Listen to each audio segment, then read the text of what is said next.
আসসালামু আলাইকুম। আজকে আমি নিয়ে আসলাম অন্য একটা রেসিপি। কাঁচা তেঁতুল, কয়েকটা রসুনের কোষ আর বোম্বাই মরিচ দিয়ে আচার।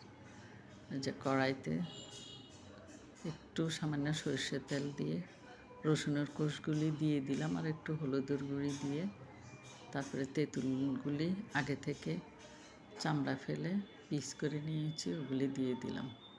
তারপর লবণ দিব আর একটু জিরার গুঁড়ো দিব, দিয়ে নাড়তে থাকবেন। দেখুন নাড়তেছে। আপনারা আমার এই পেজটা ইউটিউব চ্যানেলে আছে, প্লিজ একটু আমার ইউটিউব চ্যানেলে খানাপিনা পেজে ঘুরে আসবেন, একটু ভালো লাগলে সাবস্ক্রাইব দিবেন। এই যে তারপরে আমি আচারের মধ্যে 1 কাপ চিনি দিয়েছি, বোম্বাই মরিচটা দিয়ে দিলাম।